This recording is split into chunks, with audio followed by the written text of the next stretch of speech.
వేదికను అలంకరించిన జస్టిస్ మోహన్ రావు గారికి, డాక్టర్ వినోద్ గారికి, మిత్రుడు సునీల్ గౌడ్, మిత్రుడు నాగేందర్, ఉపాధ్యాయ గారు, సోదరి వెంకటేశ్వరి, ఇంకా ఇక్కడ నాకు తెలిసిన మిత్రులు ఉన్నారు, న్యాయవాదులు, మీరందరికీ మనసు మాంజలి.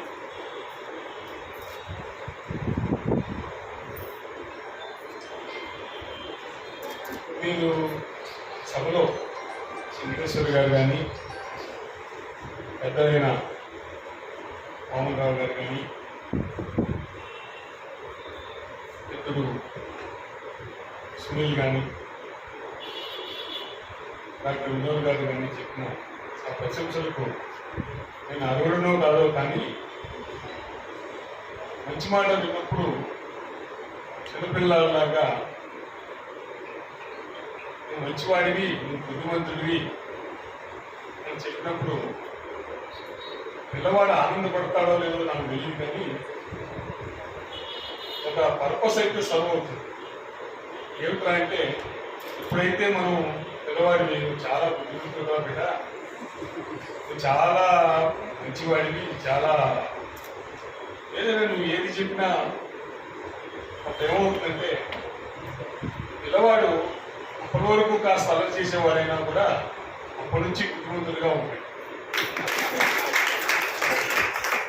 అలాగా మీరు నాకు ఇచ్చిన ఈ ప్రశంసా పత్రాల నుండి ఇవాళ చెప్పిన మాట్లాడితే ఏమైంది, నేను అంత మునుపు పాటించానో లేదో కానీ ఇప్పటి నుంచి వయసు వచ్చిన వాడిగా, అంటే ఇప్పుడు సీనియర్ సిటిజన్గా కూడా ఆల్రెడీ ఎలిజిబిలిటీ వచ్చింది కాబట్టి పాటిస్తానని చెప్పి సభాముఖంగా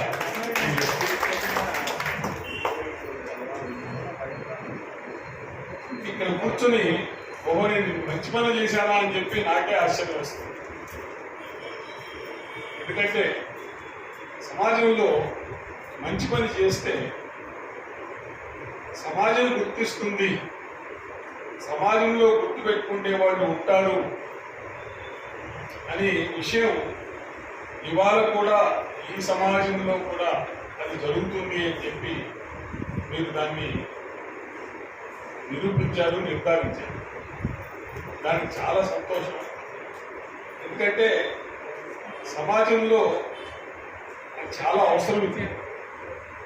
ప్రతి వ్యక్తి, ప్రతి సంస్థ, ప్రతి క్షణము మనం ఆ స్పృహతో ఉండి సమాజం బాగు కోసము, సమాజంలో మంచి చేసేవాళ్ళే కరువైపోతున్నారు అనే అపవాదం లేకుండా ఉండడం కోసం ప్రయత్నం చేస్తే మన సమాజం కూడా చాలా బాగుంటుంది. ఒక 2 విషయాలు నేను మీతో షేర్ చేసుకుంటాను, నాకు జరిగిన అనుభవాన్ని బట్టి.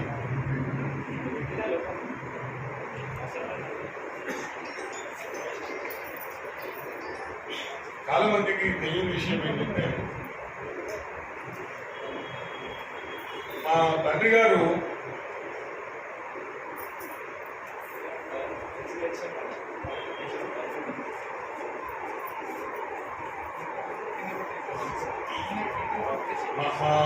అయిన చల్లా సుబ్బారాయుడు 1950లో మొదటిసారి ఎమ్మెల్యేగా ఎలక్ట్ అయ్యారు. 1950 నుంచి 1978 వరకు ఆయన శాసనసభ్యుడిగాను, తర్వాత సివిల్ సప్లైస్ మంత్రిగా, మున్సిపల్ కార్పొరేషన్ మంత్రిగా, ఫైనాన్స్ అండ్ ప్లానింగ్ మంత్రిగా, వాటర్ వర్క్స్ మంత్రిగా, urban land selling, urban development దానికి కూడా మంత్రిగా ఉమ్మడి మన ఆంధ్రప్రదేశ్లో చేశాం. తండ్రి మాకు ఒకటే చెప్పిన విషయం, క్యారెక్టర్ ఉండాలి అన్నది ఒకటి.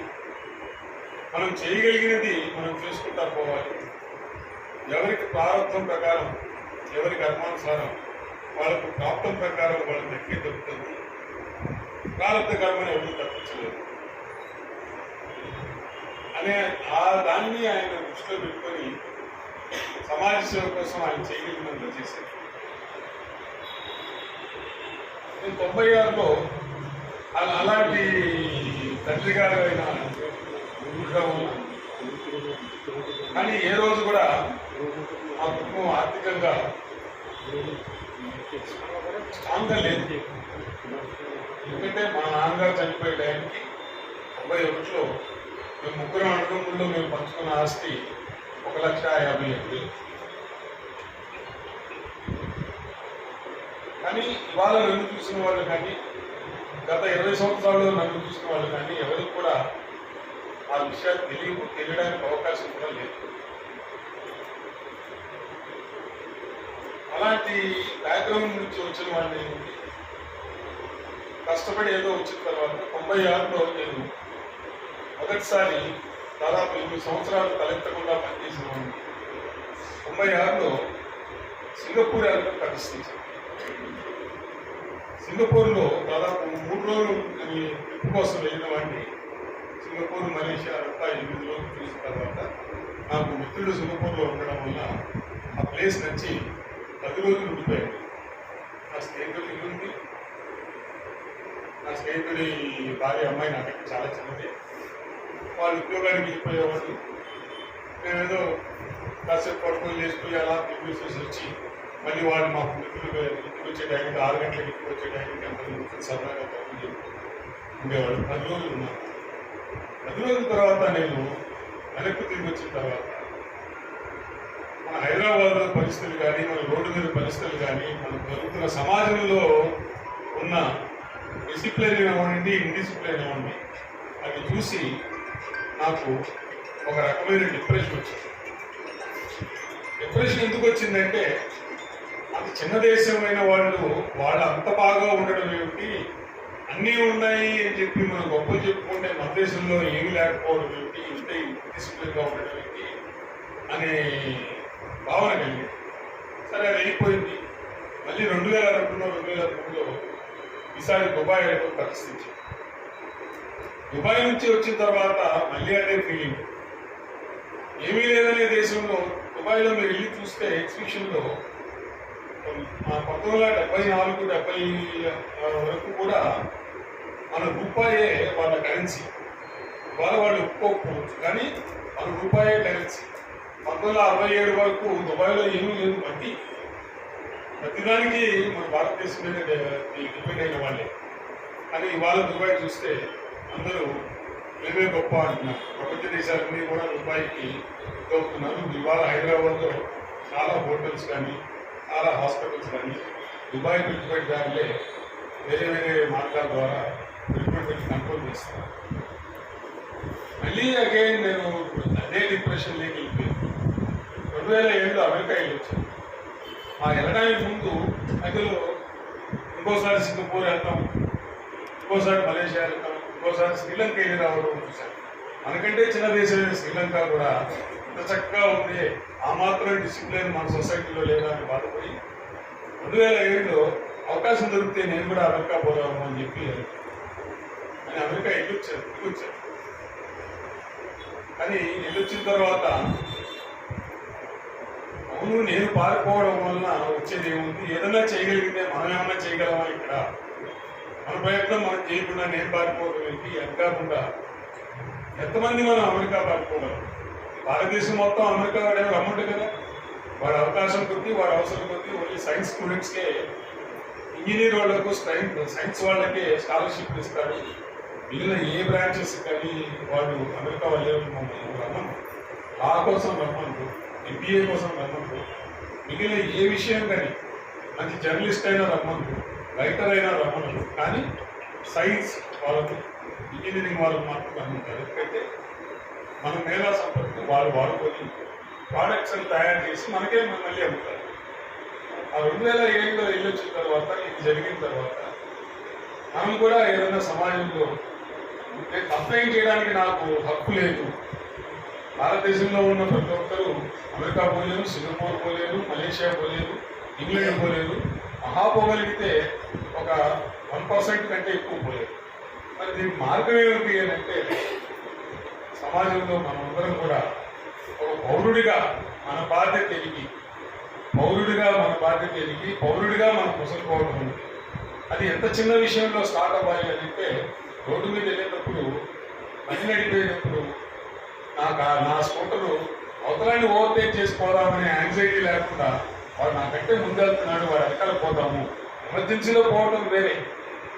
చాలా మంది మనకు తెలియకుండానే ఏదో ఒక ఆతృత, వీళ్ళు దాటిపోవాలి. ఇది ఎందుకు ఈ రకమైన మనస్తత్వం ఎందుకు వచ్చింది అని మళ్ళీ నేను ఆలోచించినప్పుడు మనకు బ్రిటిష్ వాళ్ళు మనలో పెట్టిన, మనకు తెలియకుండానే మన జీన్స్ లెవెల్లో వాడు ఒక ఈ న్యూనతాభావాన్ని కానీ ఒక అభద్రతను క్రియేట్ చేశాడు.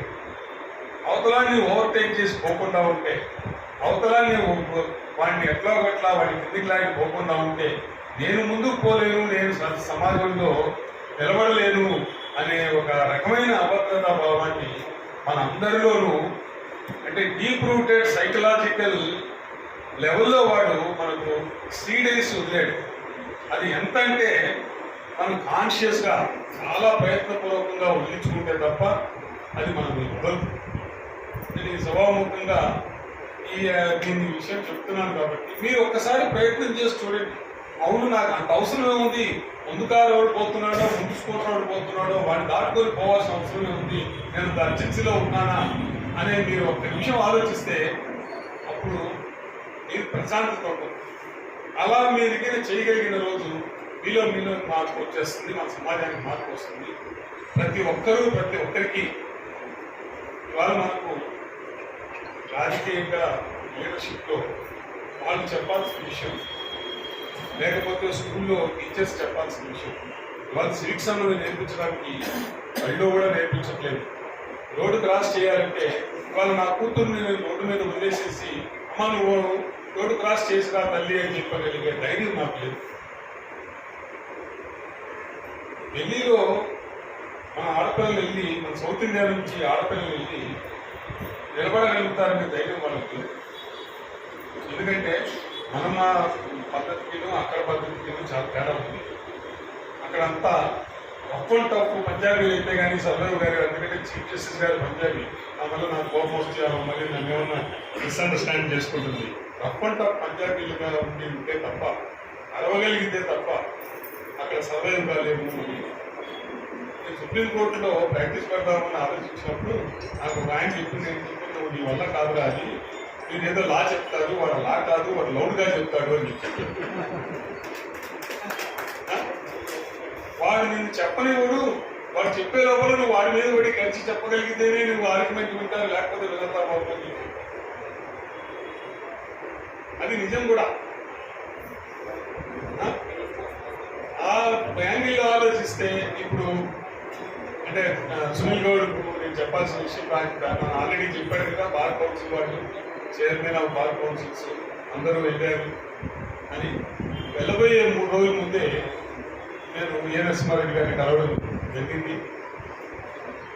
నేను ఆయనతో కూడా చెప్పాను, అన్న సౌత్ ఇండియా వాళ్ళందరూ కూడా మీరు వెళ్తున్నారు, మంచి పని.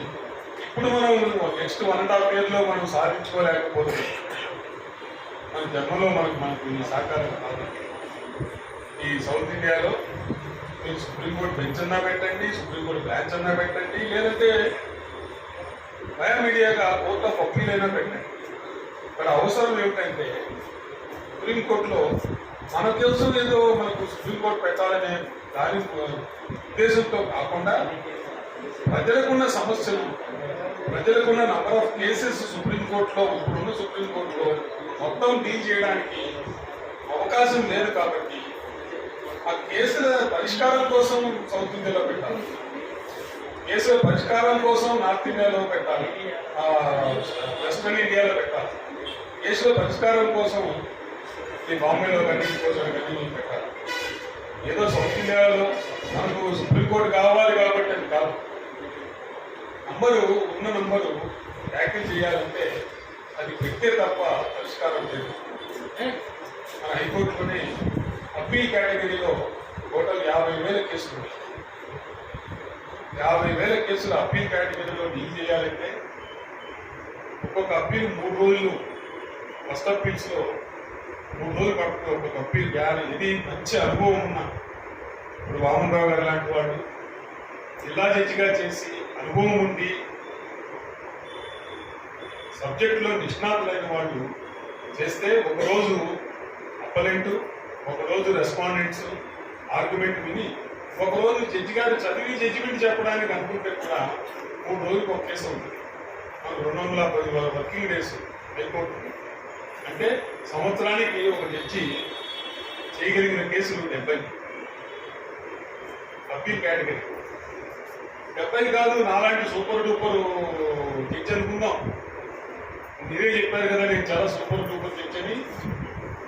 నాలాంటి సూపర్ డూపర్ జడ్జి డబల్ చేస్తాడనుకుని కూడా అవి 140 అవుతాయి. 140 కాదు, నేను 300 చేస్తాను, 200 చేస్తాను అంటే రోజుకొకటి చేసినా కూడా సంవత్సరానికి ఒక జడ్జి చేయగలిగిన వాడు 200 కేసులే. 10,000 ఫస్ట్ అప్పీల్స్ కేటగిరీలో ఉన్నవి 200 కేసులు ఒక మనిషి ఒక జడ్జి చేయడం వల్ల ఎన్ని సంవత్సరాలు పడుతుందండి? లెక్కగా వాళ్ళకి 20 సంవత్సరాలు పడుతుంది. 5 జడ్జీలను ఫస్ట్ అప్పీల్స్ వేశారనుకున్నా కూడా సంవత్సరానికి 1000 కేసులు అవుతాయి. అప్పటికి కూడా 10 సంవత్సరాలు పడుతుంది. ఇది చాలా చిన్న విషయం అని ప్రయత్నపూర్వకంగా చేయాలి అని అంటే ప్రజల సమస్య చిన్నవచ్చు, పెద్దవచ్చు, ఎందుకు అవుతుంది అనే దానికి ప్రజలు వాళ్ళు బాధ్యతాయుతంగా వాళ్ళు ముందు నడవడిక నేర్చుకుంటే ఆటోమేటిక్గా కేసులు తగ్గుతాయి. కాబట్టి అప్పుడు న్యాయ వ్యవస్థ మళ్ళీ ముందుకెళ్ళడానికి అవకాశం ఉంటుంది. న్యాయవాదులకు అది నష్టమైన విషయమే. ఎందుకంటే కేసులు లేకపోతే మరి మనం గుర్తుండదు కదా. కానీ ఆ కొంచెం స్వార్థం వదులుకొని సమాజం బాగుంటే మనం బాగుంటాము, ఇంకొక అవకాశం వేరే చోట వస్తుంది అన్న దృక్పథం కలిగి సమాజంలో బాధ్యత కలిగిన పౌరుడిగా అనగలిగిన రోజు ఆ సమాజం బాగుపడుతుంది, అందరం కూడా బాగుంటారు అని ఈరోజు నాగేంద్ర గారు నన్ను వచ్చి అడుగుతూనే నాకు ఎందుకో నో అని చెప్పే ధైర్యం లేకపోయింది. ఇంకో రకంగా చెప్పాలంటే నాకు నా జీవితంలో జరిగిన మొట్టమొదటి సన్మానం ఇదే. చాలా మీటింగ్లకు వెళ్ళినప్పుడు మా జుడిషియల్ ఆఫీసర్లు చాలా వస్తారు, ఇస్తారు. కానీ నా కోసం అంటూ పొజిషన్ గురించి కాకుండా పొజిషన్ పోయిన తర్వాత పోతున్న సందర్భంలో నన్ను గౌరవించడం అనేది సౌత్ ఇండియా అడ్వకేట్స్ జాక్ వారికి వారి అభిమానం.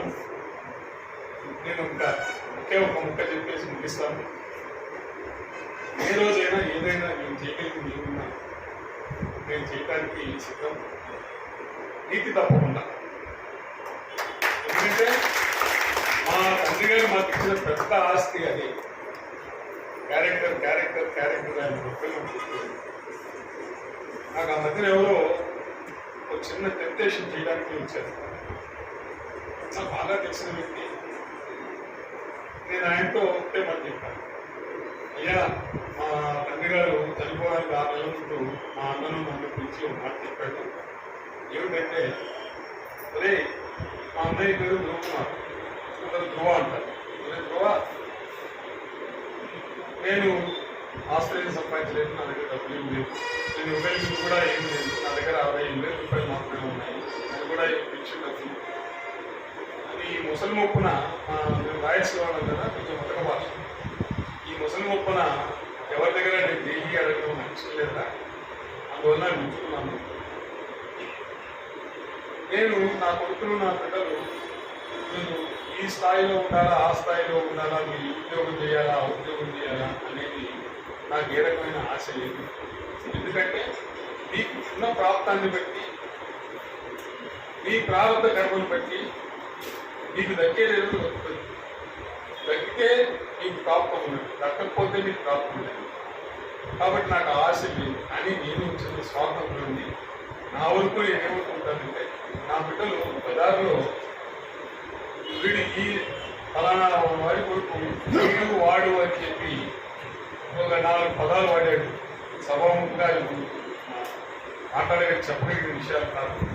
చాలా ముతకబాలు ఇలానే అనుకోకుండా మీరు ఫలానా వాళ్ళు అని అనుకోకుండా, సమాజం అనుకోకుండా ఉంటే నాకు అంతకంటే వేరే ఏమిటి నేను కోరుకుంటేది అది అని.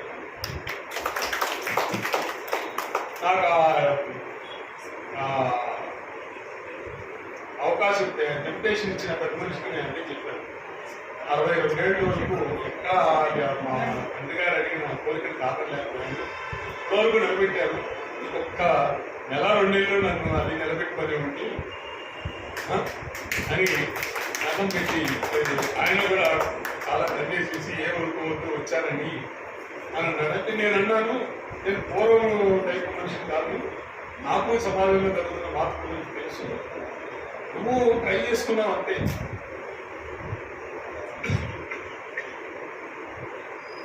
ఎందుకంటే ఇవాళ ప్రజలకు ఆ రకమైన అభిప్రాయం ఉంది.